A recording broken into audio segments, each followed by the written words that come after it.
स्वातंत्र्यानंतर दशक दोन दशकांचा काळ होता जेव्हा देशात फक्त काँग्रेस होती। भारतात काँग्रेस हाच राजकीय पक्ष म्हणून लोकांना सगळ्यात जास्त तेव्हा परिचित होता। देशात राज्यात तेव्हा सगळीकडे सरकार काँग्रेसची होती आणि विचारधाराही। पण 60चं शतक दशक येता देशामध्ये वेगवेगळ्या विचारधारा यायला लागल्या। त्या विचारधारांचा पाया वेगवेगळा होता। त्यामध्ये प्रांतिक अस्मिता होत्या, भाषिक अस्मिता होत्या, जातीय अस्मिता होत्या आणि धार्मिक अस्मिताही होत्या। त्याच विचारधारांवर आधारित देशात वेगवेगळे राजकीय पक्ष उदयाला येऊ लागले। वेगवेगळ्या सामाजिक चळवळी आणि सामाजिक मुद्द्यांचा आधार घेत हे राजकीय पक्ष राज्यात मोठे झाले। यातले काही पक्ष पुढे जाऊन नियमांच्या कसोटीवर राष्ट्रीय पक्षही झाले, पण बऱ्याच अंशी ते आपापल्या राज्यांपुरतीच मर्यादित राहिले। असं असलं तरी या पक्षांनी राजकारणाची वेसण बऱ्याच अंशी आपल्या हातामध्ये ठेवली, देशातल्या राजकारणाची वेसण आपल्या हातात ठेवली। त्यामुळे देश युत्या आघाड्यांच्या राजकारणात अडकला। तब्बल 3 दशक देशांवर याच राजकारणाचा पगडा राहिला।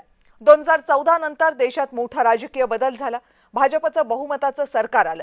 केंद्र सरकारचा प्रादेशिक पक्षांवरचा अवलंबित्व जवळपास संपलं। हीच परिस्थिती 2019ला सुद्धा झाली। मग प्रादेशिक पक्षांसाठी ही परिस्थिती सोपी राहिली नाही, कारण फक्त केंद्रामध्येच नाही, राज्यातही या पक्षांची पिछेहाट व्हायला लागली। 2019 नंतर मात्र प्रादेशिक पक्षांमध्ये फूटही पडायला लागली।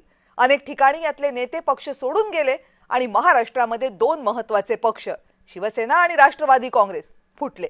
प्रादेशिक पक्षांनी यासाठी भाजपला दोषी ठरवलं, पण हे होण्यामध्ये भाजप सोबतच प्रादेशिक पक्षांची एकूण कार्यपद्धतीही तितकीच जबाबदार होती। पश्चिम बंगालमध्ये तृणमूल काँग्रेसच्या बाबतीत सध्या जे काही सुरू आहे त्यामुळे हे सगळं पुन्हा एकदा अधोरेखित झाले। या परिस्थितीमध्ये प्रादेशिक पक्ष हे आता देशाच्या राजकारणात राहतील का?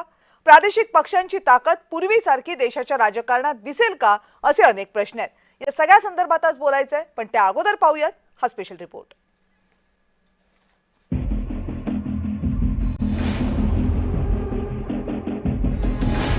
पश्चिम बंगालमधला तृणमूल काँग्रेस पक्ष फुटला आणि आणखी एका प्रादेशिक पक्षाची शक्ल झाली। पूर्व भारतामधला एकमेव बलाढ्य प्रादेशिक पक्ष म्हणून ज्याकडे पाहिलं जायचं त्या तृणमूल काँग्रेसचं नेतृत्व आता कुणाकडे जाणार हा मोठा प्रश्न निर्माण झालाय। या निमित्तानं आणखी एक प्रश्न पुन्हा उपस्थित झालाय। प्रादेशिक पक्ष एका पाठोपाठ एक का फुटत चाललेत? 2022 मध्ये महाराष्ट्रात शिवसेना फुटली, 2023 मध्ये राष्ट्रवादी काँग्रेस फुटली आणि आता 2026 मध्ये पश्चिम बंगालमध्ये तृणमूल काँग्रेस फुटली। बहुतांश वेळी पक्षाची धुरा ही मुलाला किंवा पुतण्याला देणं आणि त्यामुळे रक्ताचे नातेवाईक नसलेले पण पक्षात वरिष्ठ असलेले नेते नाराज होणं हेच कारण दिसतंय। जून 2022 मध्ये उद्धव ठाकरेंच्या विरोधात बंड पुकारून एकनाथ शिंदे बाहेर पडले। हिंदुत्वाचं कारण दिलं असलं तरी आदित्य ठाकरेंचं वाढलेलं महत्त्व हेही कारण होतं हे नाकारता येणार नाही। जुलै 2023 मध्ये शरद पवार यांच्या विरोधात बंड पुकारून अजित पवार बाहेर पडले। राष्ट्रवादी काँग्रेस आम्हीच आहोत असा दावा नंतर त्यांनी केला। फेब्रुवारी 2015 काँग्रेस हा राष्ट्रीय पक्ष आहे, पण तरुण गोगोई यांच्या हट्टामुळे आसाम काँग्रेसमध्ये मोठी फूट पडली होती। तत्कालीन काँग्रेसचे नेते हिमंत बिस्व शर्मा अनेक आमदारांसह भाजपमध्ये गेले। तरुण गोगोईंना त्यांच्या मुलाला मुख्यमंत्री करायचंय, मला खुद्द राहुल गांधींनी शब्द देऊनही काहीही होत नाहीये असा दावा हिमंतांनी तेव्हा केला होता। 2021 मध्ये रामविलास पासवान यांच्या लोकजनशक्ती पक्षामध्ये फूट पडली होती। काका आणि पुतण्यामधले वाद विकोपाला गेल्यानं पक्षाचे 2 तुकडे झाले। 1995 मध्ये अशाच प्रकारे तेलुगू देसम पक्ष फुटला होता। NT रामाराव यांच्या दुसऱ्या पत्नीला विरोध करून राव यांचे जावई चंद्रबाबू नायडू यांनी बंड पुकारलं आणि पक्षाचा ताबा घेतला। भारतातले बहुतांश पक्ष हे कौटुंबिक व्यवसायासारखेच चालवले जातात। तिथे स्पर्धा ही दुसऱ्या क्रमांकापासूनच सुरू होते, कारण पहिल्या क्रमांकावर कुटुंबातलीच व्यक्ती बसणार हे गृहीत असतं।